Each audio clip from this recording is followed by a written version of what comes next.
Nahoo.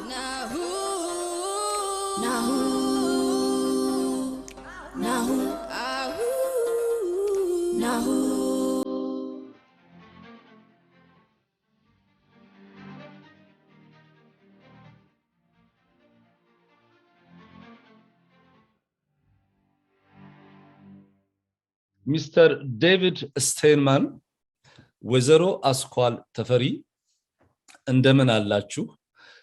ውድ ጊዜያችሁን ሰውታችሁ ይሄንን ቃለ መጠይቅ ለማድረግ ፈቃደኛ በመሆናችሁ እጅግ በጣም አድርጌ በፕሮግራሙ አዘጋጅና አቅራቢ ኤልያስ አወቀ በናሁ ቴሌቪዥን ዝግጅት ክፍል እንዲሁም በተመልካቾቻችን ስም ምስጋናዬን አቀርባለሁ።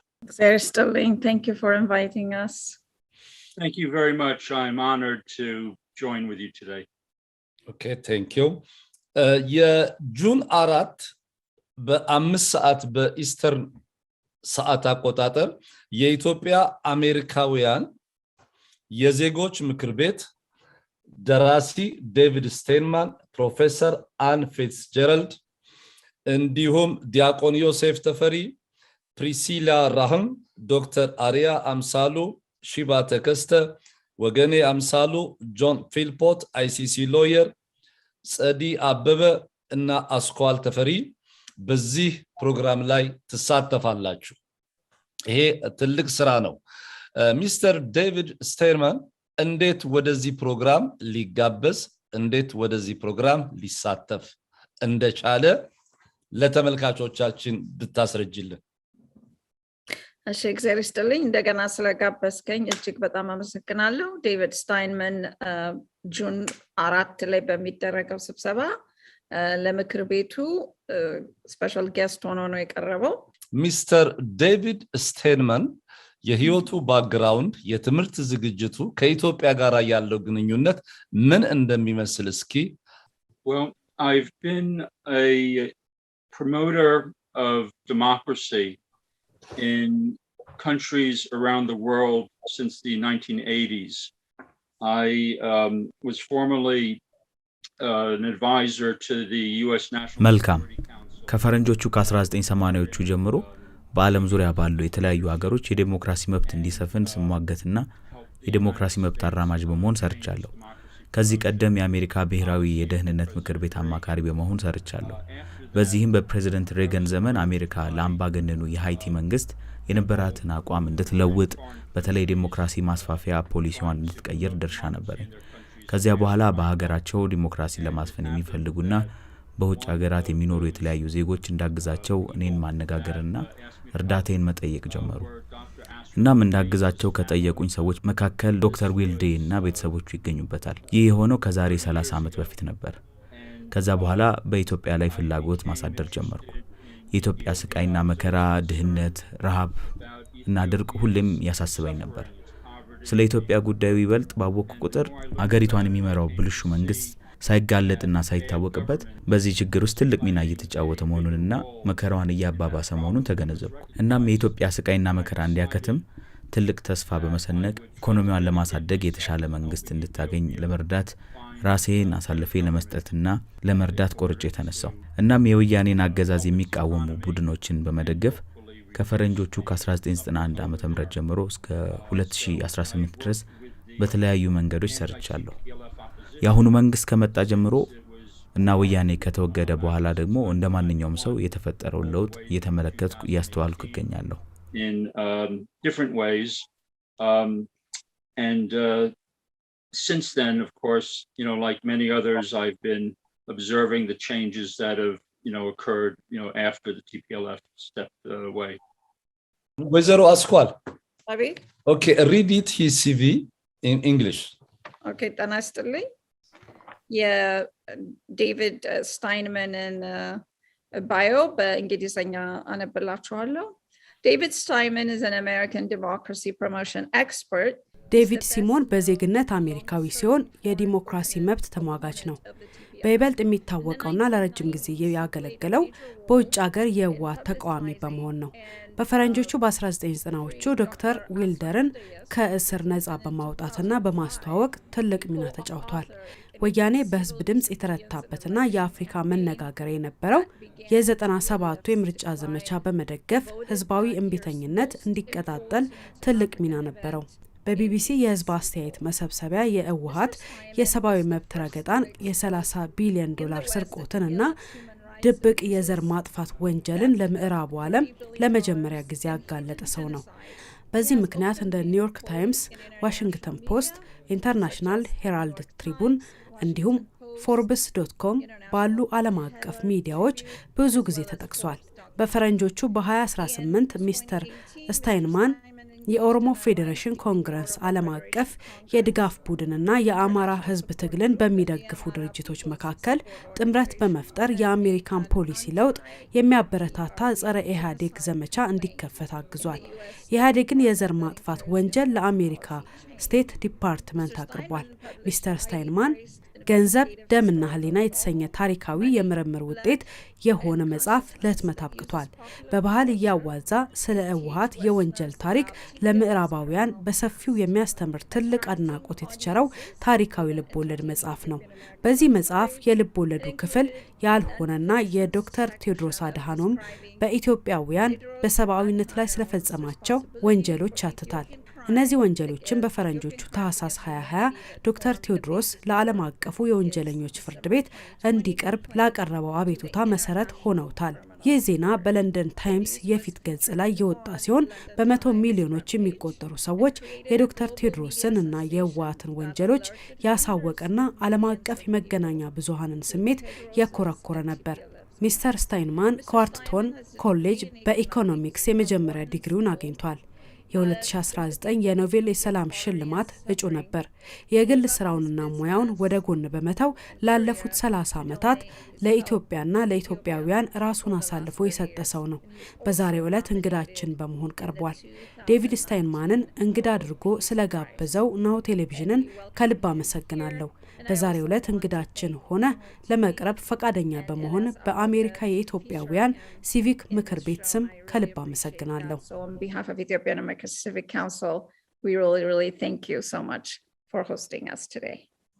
አመሰግናለሁ። እንግዲህ እስኪ መጀመሪያ ለኢትዮጵያውያን ለማስተዋወቅ ይመች ዘንድ ብለድ ኤንድ ኮንሽስ ኖቨል ባይ ዴቪድ ስታይንማን ይህንን መጽሐፍ እንድትጽፍ ያነሳሳህ ነገር ምንድነው? What are the inspiration ምንድነው? Well, for many years I've been interested in how to make the West more aware of the TPLF's corruption and crimes against humanity. ጥሩ ለብዙ ዓመታት የምዕራቡ ዓለም ህወሓት በኢትዮጵያ ስለሚፈጽመው ሙስናና በሰው ልጆች ላይ ስለፈጸመው ወንጀል ማጋለጥ የምንጊዜም ፍላጎቴ ነበር። ይህ ወንጀልና ሙስና ለዓለም በማጋለጥ የመጀመሪያው የምዕራቡ ዓለም ሰው ነበር እና ይህን ያደረኩት በአብዛኛው ተሰሚነት ባላቸው መገናኛ ብዙሃን በመቅረብና ሌሎች ጋዜጠኞች በሚሰራው ወንጀልና ሙስና ታሪክ ላይ ጠንከር ያለ ዜና እንዲጽፉ በማበረታታት ነበር። በዚህ መልኩ ሳልታክት ለረጅም ጊዜ ቀጠልኩ። በመጨረሻም የኢትዮጵያ የዜና ሽፋን እየጨመረ መጣ። እናም ህወሓት የሚፈጽማቸው ወንጀሎች በደንብ እየታወቁ መጡ። ግን ጉዳዩን ለበርካታ ምዕራባውያን እንዴት ማዳረስ ይቻላል የሚለው ማጥናት ጀመርኩ። በዚህም አብዛኛው ምዕራባውያን ስለ ኢትዮጵያ የሚነገሩ ዜናዎችን በሚገባ እንደማይከታተሉ ደረስኩበት። በኢትዮጵያ ጉዳይ ምዕራባውያንን ለመሳብ አዝናኝ በሆነ አቀራረብ ታዋቂ መጽሐፍ በማሳተም ፍላጎታቸውን ማግኘት እንደሚቻል ተረዳሁ። እናም ይህን የምርመራ ታሪካዊ ልቦለድ ለመጻፍ ተነሳሳሁ።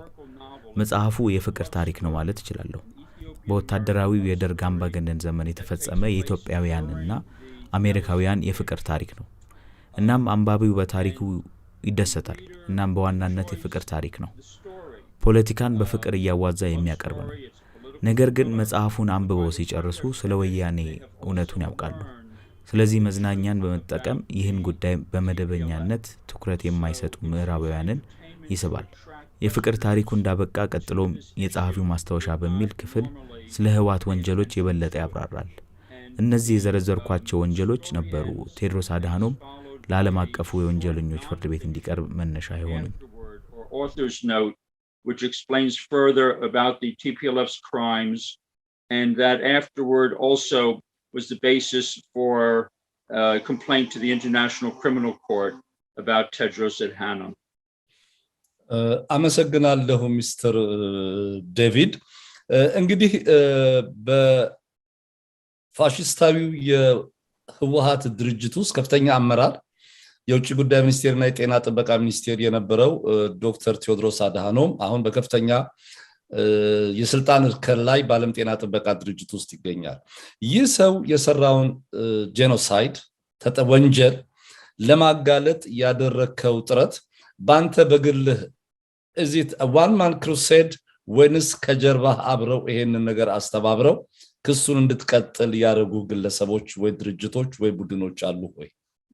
I would say that technically speaking I am operating. እውነቱን ለመናገር በግሌ እየሰራሁ ነው። በግሌ ነው የምንቀሳቀሰው። ሆኖም በምሰራው ስራ የሚስማሙና ስራዬን የሚደግፉ በርካታ ድርጅቶች አሉ። ነገር ግን ከህጋዊ እይታ አንፃር በራሴ በግሌ ነው የምሰራው። A technical legal point of view I am operating on my own. አመሰግናለሁ። እንግዲህ ዶክተር ቴዎድሮስ አድሃኖም ለመጀመሪያ ጊዜ በዓለም ጤና ጥበቃ ድርጅት ውስጥ እንዲመረጥ እጩ ሆኖ ሲቀርብ የወያኔ አገዛዝ ስልጣን ላይ ስለነበረ የአፍሪካ ህብረትን በተለይ ዶክተር ዴላሚኒ ዞማን ጭምር ይዞ ሄዶ በጄኔቫ በስዊዘርላንድ ብዙ ሎቢ አድርጎ ነበር። የዛን ጊዜ ክሎዝሊ አንተ ስለምታቀው የሱን ወንጀል ለማጋለጥ ይሄ ሰው ለምርጫ መገባት ያንን ቦታ መያዝ የሌለበት ወንጀለኛ መሆኑን ለማጋለጥ ጥረት አድርገህ ነበር ወይ? Well, I was able to file a complaint, but he was nominated nonetheless, and I believe it's a very pathetic sign of irresponsibility on the part of the politicians and the World Health Assembly in መልካም እጩ ከመሆኑ አስቀድሜ ቅሬታ ማቅረብ ችዬ ነበር። ነገር ግን ተመረጠ። እናም በፖለቲከኞችና በዓለም የጤና ድርጅት ጉባኤ ላይ እንደሱ ያለ ታሪክ ያለውን ሰው የዓለምን የጤና ተቋም እንዲመራ መፍቀድ በጣም የሚያሳዝን ተግባር ነው ብዬ አምናለሁ። ለዓለም አቀፉ የወንጀለኞች ፍርድ ቤት ካቀረብኩት ቅሬታ አንዱ በኢትዮጵያ ውስጥ በሰራው ስራ ለዓለም የጤና ድርጅት ዋና ዳይሬክተርነት ሙሉ በሙሉ ብቁ እንዳይሆን ሊያደርገው የሚችል የእሱን ባህሪ የሚያሳይ ማስረጃ ነበር። እነሱ ግን ማስረጃን ከቁብ አልቆጠሩትም። ይህን ባህሪውን እንደያዘ እንደዚህ አይነት ትልቅ ቦታ ላይ መቆናጠጥ አስችሎታል።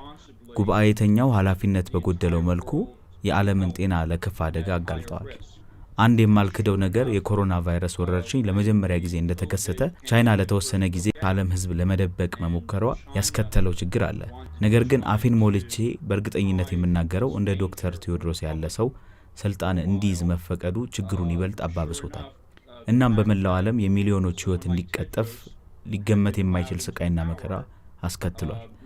ስለዚህ የዓለም አቀፉ የወንጀለኞች ፍርድ ቤትን ለማሳመን የተቻለኝን ሞክሬያለሁ። እንዲያውም አሁን ላይ ለአይሲሲ ተጨማሪ ማስረጃዎችን እያሰባሰብን ነው። በቴድሮስ የኋላ ታሪክ ላይ ለአይሲሲ ቅሬታ ምክንያት የሆኑኝ ብዙ ይፋ የሆኑ መረጃዎች አሉ። በሁሉም በአውሮፓ አሉ በተባሉ ጋዜጣዎች የፊት ገጽ ላይ ለህትመት በቅተዋል። አሁንም በስልጣን ላይ እንዲቀጥል መፈቀዱ የዓለም ጤና ድርጅት ጉባኤና ተሳታፊ ፖለቲከኞች የበርካቶች ህይወትና ጤንነት የተመኩባቸውን መሰል ወሳኝ ጉዳዮች ላይ ሙሉ በሙሉ እምነት የማይጣልበት ሰው ካለ ግድ እንደማይሰጣቸው ያሳያል። And the fact that he's still allowed to be in power shows that the World Health Assembly and the politicians really don't care if there's someone who is not completely trustworthy in charge of such important issues on which so many lives depend. አመሰግናለሁ ሚስተር ስቴንማን። እንግዲህ 30 ቢሊዮን ዶላር የወያኔ መንግስት ስልጣን ላይ በነበረ ጊዜ ከህዝብ ዘርፎ ይሄንን ገንዘብ ወደ ተለያየ ቦታ ማሻገሩን አጋልጠዋል። መረጃዎቹ ምን ነበሩ? እንደ መኒ ላውንድሪንግ የሚወሰድ እስከነበረ ይሄንን በተለያዩ ሚዲያ ላይ በተለይ እርሶ በሚጽፉባቸው ኢንተርናሽናል ሄራልድ ትሪቢዩን፣ ዋሽንግተን ፖስት፣ forbes.com እና ሌሎችም ሚዲያዎች ላይ ለማጋለጥ ሞክረው ነበር ወይ? ካጋለጡስ ምላሹ እንዴት ነበር? I was able to show that the TPLF did steal $30 billion, which was an amount equal to how much foreign aid America. እንግዲህ እኔ ወያኔ 30 ቢሊዮን ዶላር ከሀገሪቱ እንደዘረፈ ማሳየት ችያለሁ። ይህ የገንዘብ መጠን አሜሪካ ለዓመታት ለኢትዮጵያ የሰጠችውን የውጭ እርዳታ ያለው ያቀረብኩት ማስረጃ በጣም ቴክኒካል ነው። ነገር ግን አንድ እውነተኛ ሰው ማድረግ ያለበት የኢትዮጵያን ምጣኔ ሀብታዊ መረጃ በቅንነት መመርመር ነው። የትግራይ ክልል ከሀገሪቱ ብሔራዊ በጀት ከሌሎች ክልሎች ባልተመጣጠነ የበለጠ ድርሻ ታገኝ እንደነበር መመርመር ነው። በተለይም በጣም ጥቂት ቁጥር ያላቸው የህወሓት መሪዎች ቤተሰቦቻቸውና ወዳጆቻቸው የናጠጡ ሀብታሞች መሆናቸውን ማየት ነው። እናም ይህን ሁሉ አንድ ላይ መደመር ነው። ለትግራይ ሲመደብ የነበረው ያልተመጣጠነ ገንዘብ መጠን እና የህወሓት መሪዎች የገዛ ወገኖቻቸው እያስራቡ የናጠጡ ሚሊዮነሮች የሆኑበትን የገንዘብ መጠን ቢደመር ወደ 30 ቢሊዮን ዶላር የሚጠጋ ነው። ይህም ቀደም ሲል እንደገለጽኩት ነው አሜሪካ ለኢትዮጵያ በድጋፍ መልክ የሰጠችውን ያህል የገንዘብ መጠን ጋር ይስተካከላል። ስለዚህ ሁሉም የአሜሪካ የሰጠችው እርዳታን ድጋፍ በመሰረቱ ቅርጥፍ ተደርጎ የተበላ ነው። As I say, is the same amount as United States has given Ethiopia. So it's as though all of the American aid was basically stolen. አመሰግናለሁ ሚስተር ስቴንማን።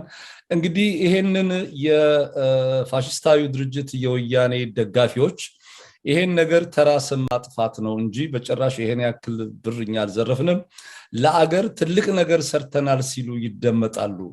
እና እንደው ይሄንን ፓራዶክስ እንዴት አድርገው ያስቀምጡታል? I believe that is false. It's no secret that the TPLF leaders have become extremely ይህ ከእውነት የራቀ ነው የሚል እምነት አለኝ። የህወሓት መሪዎች እጅግ ባለጸጎች መሆናቸው ከማንም የተሰወረ አይደለም። በተለያዩ ዓለማችን ክፍሎች ሪል ስቴት የገዙበት የተለየ ሚስጥር የለም። ይህን መካድ ትልቅ ፌዝ ነው። እኔም ላሰምርበት የምፈልገው ይህን በማድረጋቸው ተጋሩ ያልሆኑትን ብቻ ሳይሆን የራሳቸውን ወገን የትግራይ ተወላጆችን መጉዳታቸውንና ለትግራይ የክፋት ሁሉ ስር መሆናቸውን ነው።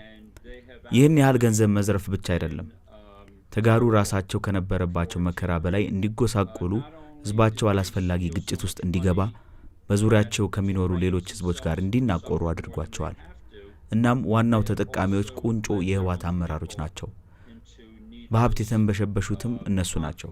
ሰራ ነው ብለው የሚመጻደቁበት በሙሉ በስልጣን ላይ እንዲቆዩ ሰበብ የሚሆናቸው ብቻ ነው። በስልጣን ላይ ለመቀጠል የቀረውን ገንዘብ በሙሉ በመዝረፍ ብሔራዊ ስልጣናቸውን ለማስጠበቅ የሚሞክሩበት። just keep enriching themselves. All the rest is just an excuse for them to stay in power, try to get their national power back so they can resume stealing all that money. አመሰግናለሁ። እንግዲህ እርሶ የኢትዮጵያን ፖለቲካ በቅርበት ስትከታተል 30 ዓመት በላይ ሆነዋል። እና እስኪ የምርጫ 97ን የ2005ን ምርጫ ስንመለከት እጅግ በጣም ከቅንጅት ፓርቲ አመራሮች ጋራ ቲፒኤልኤፍን ለመጣል በተደረገው ትግል ውስጥ አይነተኛ አስተዋጽኦ ነበረ።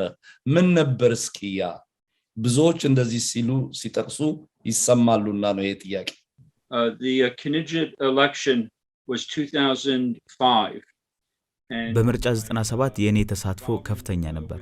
በወቅቱ የነበሩ የተፎካካሪ ፓርቲ አመራሮች ህዝባዊ እንቢተኝነት እንዲያቀጣጥሉ የምርጫ ዘመቻው እንዲሳካላቸው በተለይም በ1996 እና በ97 ሀገር አቀፍ የምርጫ ዘመቻ እንዲካሄድ ረቂቅ አዘጋጅቼ ሰጥቻለሁ። ውጤቱም በተፎካካሪ ፓርቲዎች አሸናፊነት ተጠናቀቀ። ኢህአዴግ ግን ሽንፈቱን አሜን ብሎ ለመቀበል ፈቃደኛ አልነበረም። ይልቁንም ጭቆናን ተጠቅመው የምርጫውን ውጤት በመስረቅ ኢትዮጵያ የተሻለ መንግስት እንዲኖራት እድል ነፍገዋል። Repression to steal the election victory and deny Ethiopia an opportunity to have better government. አመሰግናለሁ። እንግዲህ ይሄንን ሁሉ ካል አሁን በተለይ ባለፉት 4 ዓመታት ውስጥ ቲፒኤልኤፍ በሎቢ ድርጅቶች ውስጥ በተለይ ጦርነቱ ደግሞ የሰሜን ዕዝን በማጥቃት ጦርነቱ ከተጀመረ በኋላ በሎቢስት ግሩፕ የአሜሪካን መንግስትን አቋም በኢትዮጵያ ህዝብ ፖለቲካዊ፣ ማህበራዊና ኢኮኖሚያዊ ጥቅም ላይ ተጽዕኖ ሊያደርሱ የሚችሉ የተለያዩ አይነት ማዕቀቦች እንዲካሄድ እያደረገ ነው።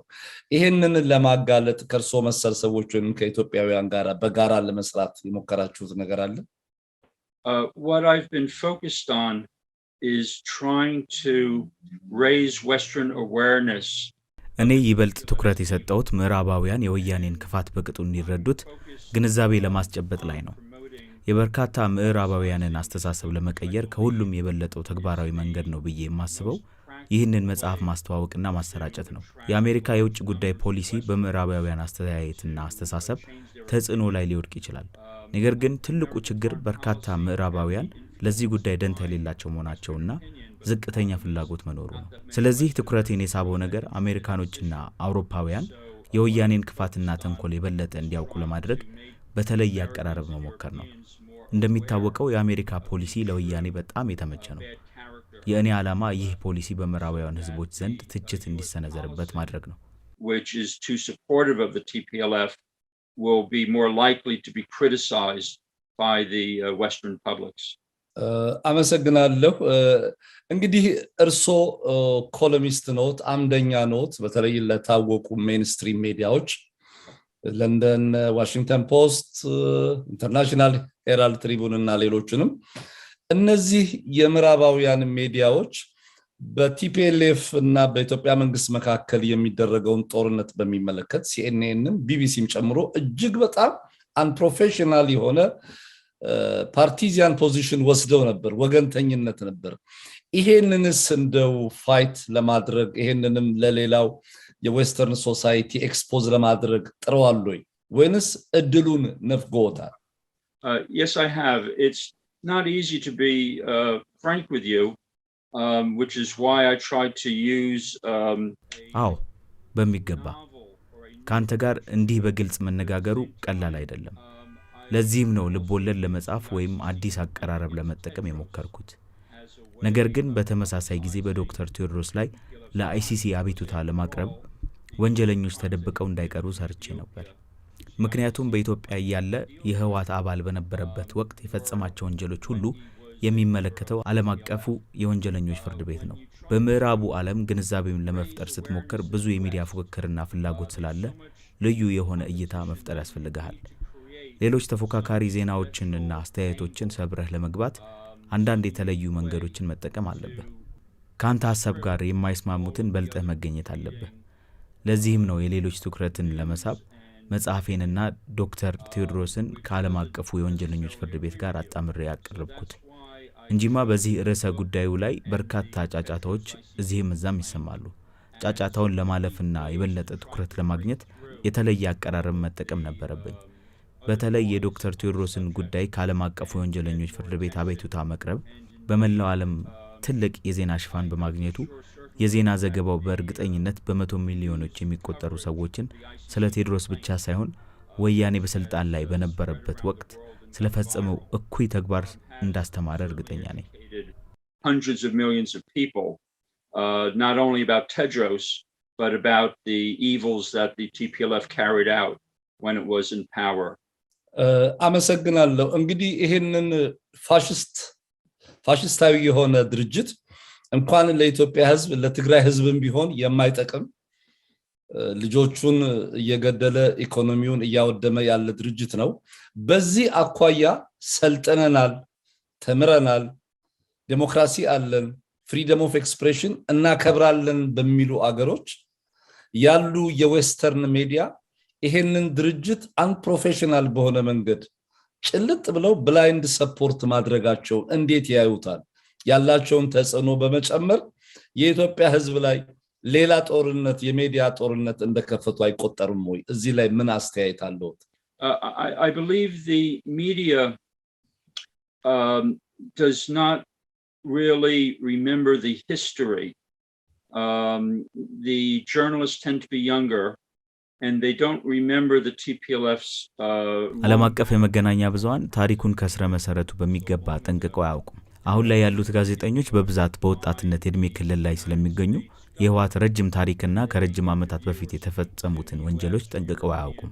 እንደ እኔ አይነት ሰዎችን ወይም የአውሮፓ ፖለቲከኞች ሲያናግሩ ወይም ቃለ መጠይቅ ሲያደርጉ ከአሜሪካ መንግስት ባለስልጣናት ጫና ይደርስባቸዋል። ምክንያቱም ለህወሓት የሚራራ ልብ ነው ያላቸው። ይህም ሚዲያው ላይ ጫና ያሳድራል። እናም ጋዜጠኞች ገለልተኛ ጥናትና ምርምር በማድረግ እውነታውን ለህዝብ ከማድረስ ይቆጠባሉ።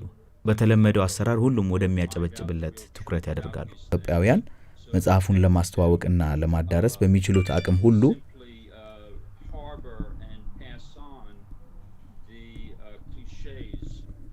እናም ዛሬ የምለው መጽሐፉን ተደራሽ ለማድረግ ጥረቶች አሉ without really doing the independent research themselves to try to bring out the truth.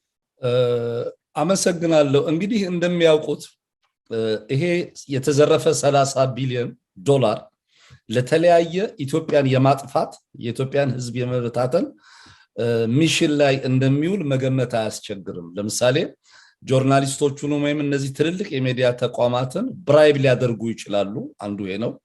ሁለት ኮሚሽን የሆነ ራይቲንግ እንዲፈጠር ያደርጋሉ ተከፍሏቸው የሚጽፉ ሰዎች። ይሄ እንግዲህ መሰረታዊ የሆነውን የጆርናሊዝም ሀሁ የጣሰ ነገር ነው። ወጣቶቹም ቢሆኑ ልጆቹ ዜና ሲዘገብ ባላንስ አለ። የቲፒኤልኤፍን ሳይድ ከወሰዱ የኢትዮጵያ መንግስትን ሳይድ መውሰድ አለባቸው። ኢንዲፔንደንት የሆነም ሶርስ ኮት ማድረግ አለባቸው። ይሄ በአጠቃላይ ኢትዮጵያን የምዕራባውያን ሚዲያ የኢትዮጵያን ህዝብ ለመበታተልና የቲፒኤልኤፍን ኮዝ ለመደገፍ የሚሄዱበት እርምጃ ተደርጎ ሊወሰድ አይገባውም ወይ?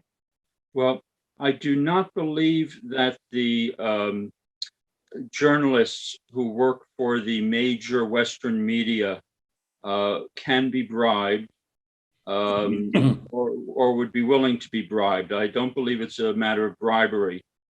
However, it's true that the TPLF has spent for years millions of stolen dollars on public relations, and the public relations and the, as I mentioned before, the Western diplomats certainly influence the perceptions of the Western journalists.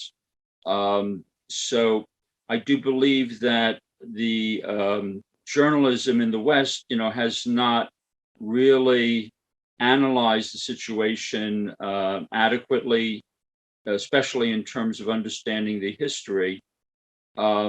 But I do believe that they are sincere in their beliefs. I don't think they're doing it because they're being bribed. It's important to remember that for decades, the TPLF spent so much money trying to polish its image over here. And of course, when you spend that kind of money on public relations, it does buy you some type of a benefit. People think, that what they're hearing is the real story. And as I say, the reason I wrote this book was because I felt that news was not really educating most Westerners about the truth. And therefore, it was necessary to find some other way to get a lot of people educated about what's really going on over there that is outside of the TPLF's influence campaign. አመሰግናለሁ። እንግዲህ ሚስተር ስቴንማን ይሄንን መጽሐፍ ሲጽፉት ኖቨል ነው። እርሶ ላለፉት 30 ዓመታት በቂ ከሚባል በላይ የቲፒኤልኤፍን አትሮሲቲ፣ ኮረፕሽን፣ ማል አድሚኒስትሬሽን እና ጄኖሳይዳል የሆኑ ስራዎችን በሚመለከት በቂ መረጃ አለዎት። ለምን ኖቨል ከማድረግ ይልቅ የፍቅር ታሪኩን ለብቻ አድርጎ ይሄንን ታሪክ የቲፒኤልኤፍን ወንጀል ክሪሚናል አክቲቪቲ የሚያጋልጥ መጽሐፍ ነን ፊክሽን ለመጻፍ ለምን አላሰቡ? I thought that using entertainment would attract an entirely new audience to this issue who normally would not follow Ethiopian politics. And indeed, some historical novels are extremely influential. And I thought that as much as possible had already been done in hard news. And I thought that this would be an entirely new approach to educating Westerners about this important issue that I feel is insufficiently understood, and its importance is insufficiently appreciated here. So I thought I would try an entirely unique approach to the problem of Westerners not being sufficiently interested in this problem, and use entertainment to get them interested in it. አመሰግናለሁ። እንግዲህ ይሄ መጽሐፍ መኒ ብለድ ኤንድ ኮንሽስ የሚለው ታሪካዊ ልቦለድ ኢትዮጵያውያን ቢያነቡት የበለጠ መጽሐፉን ለማዳበርም የመጽሐፉን መረጃ ሊጠቀሙበት ይችላሉ።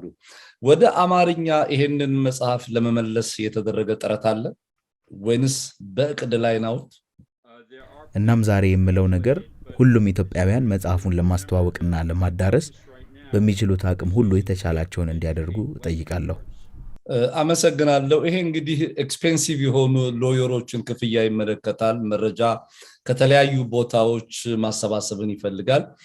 ይሄንን ለማድረግ ጎፈንድሚ ለመሞከር ሌሎችም ኢትዮጵያውያንም ሆኑ የኢትዮጵያ ወዳጆች ባለሀብቶች ይሄንን ወጪ እንዲሸፍኑ በግሎ ያደረጉት ጥረት አለ ወይንስ እንደ ኢትዮጵያ አሜሪካውያን የሲቪክ የዜጎች ምክር ቤት አይነት መንግስታዊ ያልሆነ ድርጅት እንዲመራውት እንዲረዳውት ያደረጉት ጥረት አለ?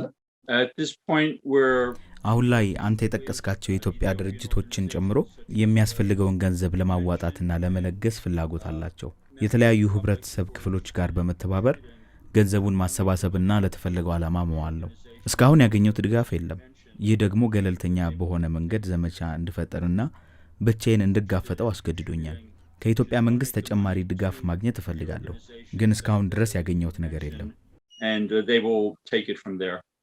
አመሰግናለሁ። እስቲ እንግዲህ ሌላ አሁን አንድ ሲሪየስ የሆነ ትልቅ ለኢትዮጵያ ማህበረሰብ የሚጠቅም አንድ ትልቅ ስራ እየሰሩ ነው ያሉት። በተለይ ኢትዮጵያን የበደሉ የፋሽስታዊ ድርጅት መሪዎች ለፍርድ መቅረብ አለባቸው። በመሆኑም ከኢትዮጵያ መንግስት በኩል ያቀርባችሁ ጥያቄ አለ ለኢትዮጵያ ሰብአዊ መብት ኮሚሽን፣ ለኢትዮጵያ ውጭ ጉዳይ ሚኒስቴር፣ ለኢትዮጵያ ጤና ጥበቃ ሚኒስቴር፣ ለአማራ ክልል ብሔራዊ ምክር ቤት፣ ለኢትዮጵያ እንባ ጠባቂ ተቋም ያደረጋችሁት መረጃ ለመለዋወጥ መረጃ አሰባስቦ ለማግኘት ያደረጉት ጥረት አለ? እስካሁን ባለው ሁኔታ የምንቀሳቀሰው በግሌ ነው። ለተጨማሪ ምርመራ ተጨማሪ ማስረጃዎች ለማሰባሰብና የህግ ምክር ለማግኘት በተቻለ መጠን የተለያዩ ድጋፎችን እፈልጋለሁ። ብዙ ወጪዎች አሉብኝ። እናም በዚህ ጉዳይ ከህዝቡ የሚሰጠንን ተጨማሪ የገንዘብ ድጋፍ በደስታ እንቀበላለን። አመሰግናለሁ። እንግዲህ የዚህ መጽሐፍ ከታተመ እኔ ያገኘሁት እትም የታተመው በ2015-19 ይላል ኮፒራይቱ። ተቀባይነቱ እንዴት ነው? በኦል ሜጀር ሜንስትሪም ኢንተርናሽናል ሚዲያ ላይ ሪቪው ተደርጓል ወይ? የዌስተርን ሶሳይቲ ከዚህ መጽሐፍ ህትመት በኋላ ስለ ቲፒኤልኤፍ የዚህ ፋሺስት ድርጅት ያላቸው ግንዛቤ፣ ስለ ኢትዮጵያም ያላቸው ግንዛቤ እንደው በቅርብ ኢንፍሉዌንስ ያደረጋቸውን ኮንታክት ያደረጉት ሰዎች አሉ? Yes. The public seems to appreciate the book very much. I'm very flattered by the reaction. ህዝቡ መጽሐፌን በጣም የወደደው ይመስላል። እየሰራው ያለውትን በመረዳት ስለ መጽሐፉ በጣም ጥሩ የሆኑ አስተያየቶችን በአማዞን ድረገጽ ላይ ስለሚወጡ በብዙ ኢትዮጵያውያን ምላሽ በጣም ተደነቅያለሁ። እናም በርካታ ኢትዮጵያውያን ስለ መጽሐፉ ያላቸውን አስተያየት በአማዞን ድረገጽ ላይ እንደሚያሰፍሩ ተስፋ አደርጋለሁ። በዶክተር ቴዎድሮስ አቤቱታ ጉዳይ ላይ የገንዘብ ድጋፍ ለማድረግ የሚፈልጉ ሁሉ ትልቁ ነገር ማድረግ የሚችሉት መጽሐፉን መግዛት ነው። መግዛት ብቻ ሳይሆን ሌሎች መጽሐፉን እንዲገዙትና ለሌሎች መጽሐፉን ለማስተዋወቅ የተቻላቸውን ማነሳሳትና ማበረታታት ነው። ምክንያቱም ከመጽሐፉ የሚገኘውን ትርፍ ስራዬን ለመደገፍ እጠቀምበታለሁ። And encourage others to buy the book and encourage others to help promote the book, because I use the profits from the book to support my work. አመሰግናለሁ። ይሄ እንግዲህ ይሄንን ፕሮግራም የሚከታተሉ ኢትዮጵያውያን ሚስተር ስቴንመን መጽሐፍ ጽፈው ከዚህ ከመጽሐፉ ወጪ ትርፍ የሚገኘውን ለኢትዮጵያ ጉዳይ በመዋላቸው ኢትዮጵያውያን ይሄንን መልካምና ተመራጭ የሆነ ጥሩ ስራ መጽሐፉን በመግዛት እንዳሉት በማስተዋወቅ ይሄንን ነገር ይተባበራሉ ብዬ ገምታለሁ። ይሄንን አስመልክቶ ያው እንግዲህ ምናልባት በጁን 4 በሚተላለፈው ፕሮግራም ላይ ይሄንን መጽሐፍ ፕሮሞት የማድረግ እቅድ አለ? ወይዘሮ አስኳል። እግዚአብሔር ይስጥልኝ እንደገና ኤልያስ ስለጋበዝከን። ትልቅ ጥረት ይደረጋል እዛው ላይ እንዳለው አሁን እንደተናገረው እሱም ዴቪድ ስታይንመን መጽሐፉን ቢገዙ እና ሌላም ደግሞ የነገረን ነገር ቅድም ምንድነው አንድ ኢትዮጵያዊ ለአንድ ፈረንጅ ወይም ዌስተርን ወይም ሌላ ለሚያውቀው ዘመዱ ነን ኢትዮጵያዊ ላልሆነ ሰው ይሄ መጽሐፍ እንዲገዛ ቢነግር ለኔ በጣም ይረዳኛል ብለዋል። ሶ እኛ ጁን 4 ላይ በመናረገው ስብሰባና ዌቢናር ላይ እሱን ደጋግመን እናስታውቃለን እሱን እንዲረዳው ማለት ነው። መጽሐፉን ለመሸጥ እንደምንሸጠው ተስፋ አለኝ እሱን ለመርዳት ሲባል። አሁን ኢትዮጵያውያን በአብዛኛው በሚገኙበት የሰሜን አሜሪካ ከተማ እንደ ዋሽንግተን አይነት ከተማ እንደ ለንደን፣ ስቶክሆልም፣ ፍራንክፈርት፣ ሜልበርን፣ ቶሮንቶ እንደዚህ የተለያዩ ቦታዎች ላይ መጽሐፉን ዲስትሪቢዩተር በመፈለግ ለማከፋፈልና ለማሰራጨት ሞክረዋል። መጽሐፉን ተደራሽ ለማድረግ ጥረቶች አሉ። ነገር ግን ጥረቱን ሁሉም በሚችለው መደገፍ አለበት። እናም ዛሬ የምለው ነገር ሁሉም ኢትዮጵያውያን መጽሐፉን ለማስተዋወቅና ለማዳረስ በሚችሉት አቅም ሁሉ የተቻላቸውን እንዲያደርጉ እጠይቃለሁ። አመሰግናለሁ። እንግዲህ እስኪ ከሚስተር ዴቪድ ስቴይንማን ጥያቄ ወደ ጁን 4 የኢትዮጵያ የአሜሪካውያን የዜጎች ምክር ቤት ለዚህ ፕሮግራም ላይ ሚስተር ዴቪድ ስቴይንማንን ልዩ እንግዳ አድርጋችሁ ልትጋብዙ የቻላችሁት በምንድነው? እሱስ ግብዣውን እንዴት ሊቀበል ቻለ? ጥሩ ጥያቄ ነው። እኛ ያው ለኛ ያስተዋወቁን ሰዎች እዚህ ያለው ለአይሲሲ ያስገባው ቴዎድሮስ አድሃኖምን የሚወነጅል ኮምፕሌንት አስገብቷል። እዛ ላይ እንድንረዳው ሰዎች አስተዋወቁን ማለት ነው።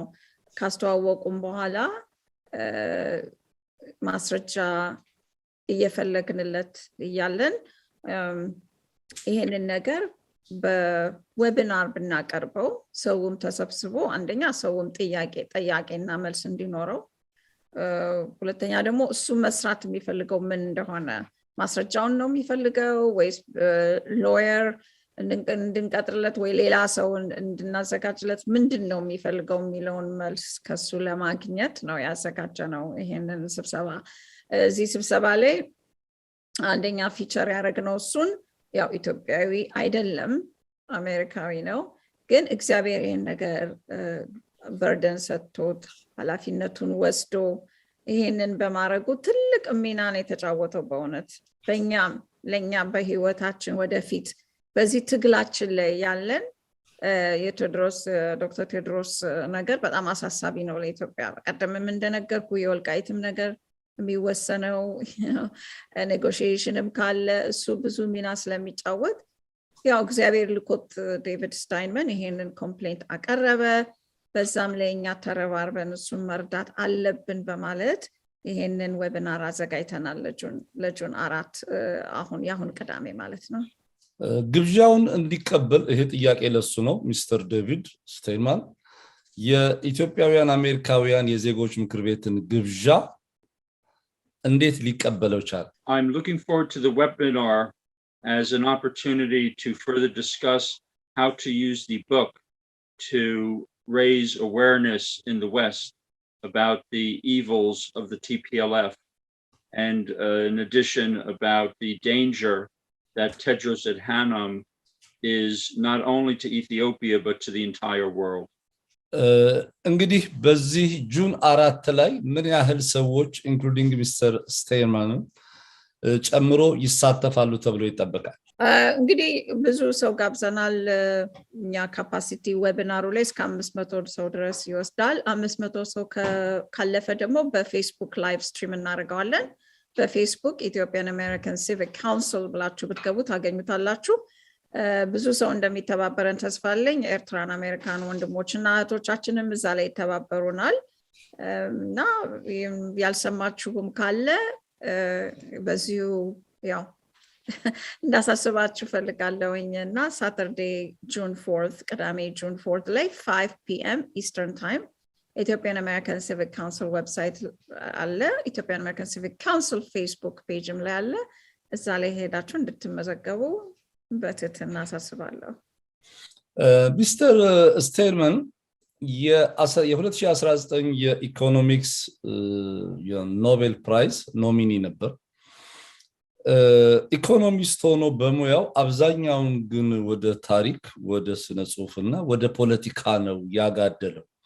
ምንድነው በኢኮኖሚክስ ላይስ እንደው ከፍተኛ ጥናት ያደረጋቸው ሪሰርቾቹ ኖሚኒ እንዲሆን ያቀረቡት ነገሮች ምንድናቸው? I originally went to business school because it was my plan to be a businessman. I wanted to be rich. And after I graduated from business school, this is the same business አዎ የሰላም ሽልማት ነበር። መጀመሪያ ቢዝነስ ትምህርት ቤት የገባሁት ነጋዴ የመሆን እቅድ ስለነበረኝ ነው። ባለሀብት መሆን እፈልግ ነበር። እኔ በቢዝነስ ትምህርት የተመረኩበት ተቋም ዶናልድ ትራምፕ እና ኢሎን ማስክ የመሰሉ ስመጥር ባለሀብቶችን ያፈራ የትምህርት ተቋም ነው። በዓለም ላይ ካሉ የትምህርት ተቋማት በበለጠ በርካታ ስራ ፈጣሪዎችን ያፈራ ተቋም ነው። እናም ተመርቄ ስወጣ ጥሩ የንግድ ስራ ነበረኝ፣ ግን ስራው ዓለም አቀፍ ጉዞን ማድረግን ያካትት ነበር እና ባህር ማዶ በነበርኩበት ጊዜ ባየሁት ድህነትና ሙስና በጣም ስለተበሳጨው ይህን ያህል ስቃይና መከራ መላው ዓለም ላይ እየፈጠሩ ያሉትን የፖለቲከኞችን ለመታገልና ችግሮችን ለመፍታት የንግድ ስራዬን ለመተው ወሰንኩ። አባቴ በጣም የታወቀ ስመጥር ዶክተር ነበር። እናም በልጅነታችን ያደግነው ለተቸገሩ ሰዎች በመጨነቅና በመድረስ ነው። በጣም ስለማልችል ሀብታም ከመሆን ይልቅ የድሆችን ስቃይ ለመቀነስና ለመርዳት በህይወቴ ውስጥ በጣም አስፈላጊ እንደሆነ ወሰንኩ።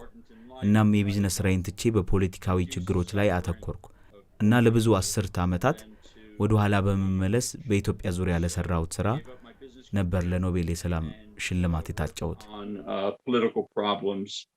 And it was because of my work on Ethiopia, going back so many decades, that I was nominated for the Nobel Peace Prize that year.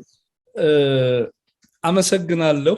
አክቹአሊ የኔ ግንዛቤ ነበር ኢኮኖሚስት ሆኖ ነበር ከርሶ ጋራ ወይም ካንተ ጋራ ይቅርታ አብረው እጩ የነበሩት ኖሚኒ የነበሩት 2019 ለሰላም የኖቤል የሰላም ሽልማት እነማን ነበሩ?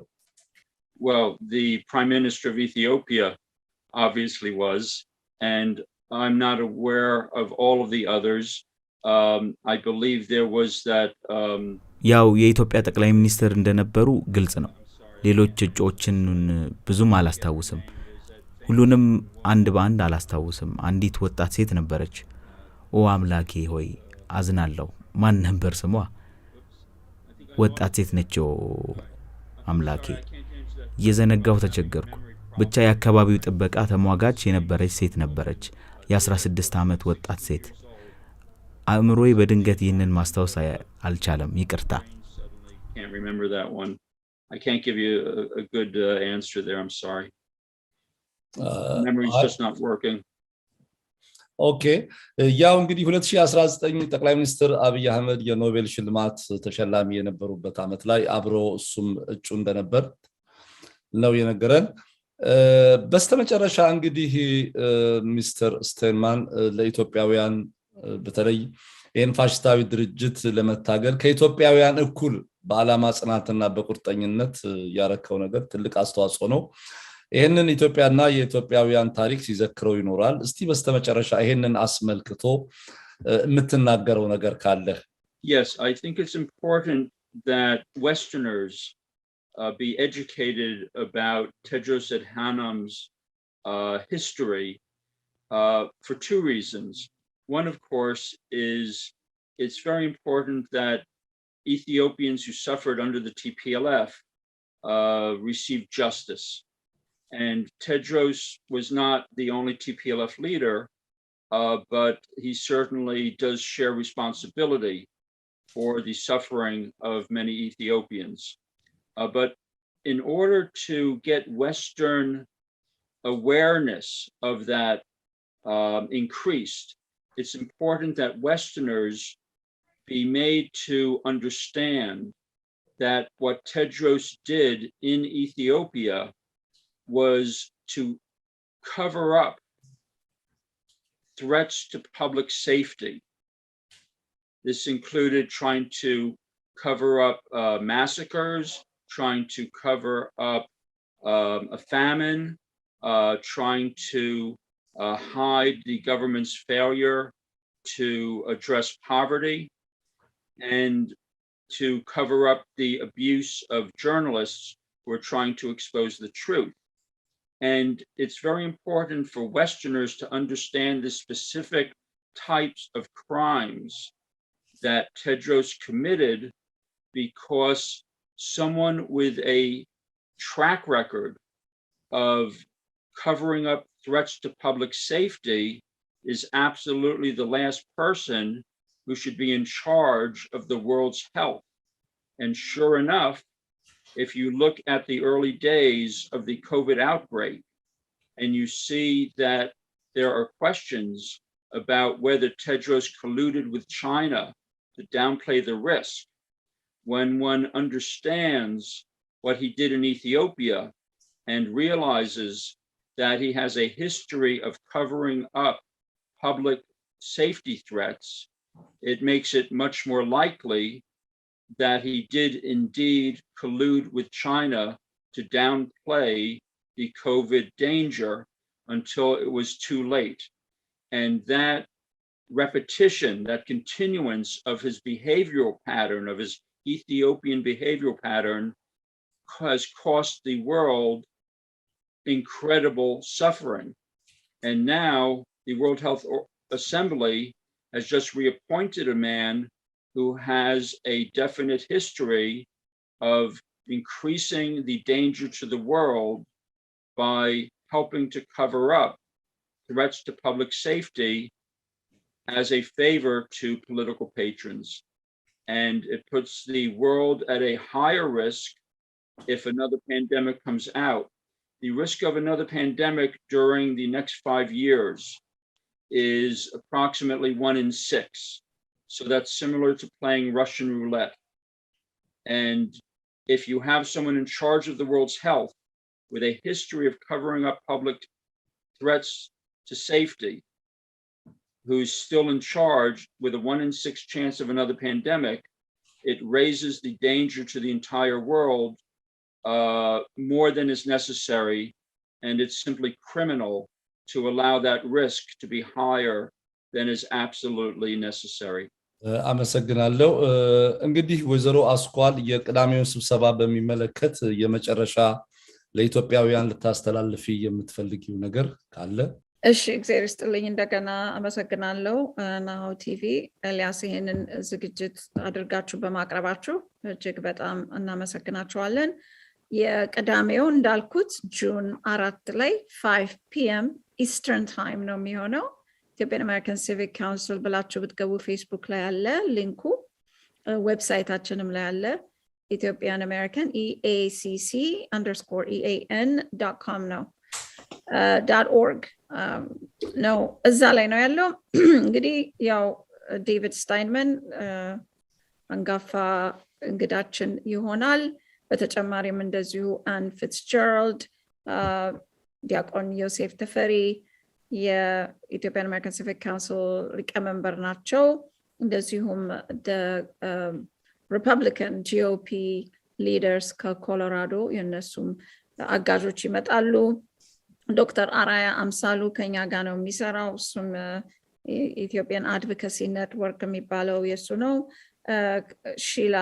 ሺባ ቤቲ ተከስተ የኢቲ ሀብ ግሩፕ ነች። እሷም ጦርነቱ አካባቢ ሄዳ የቀረጸችውን ጆርናሊስቲክ ወርክ ታሳያለች።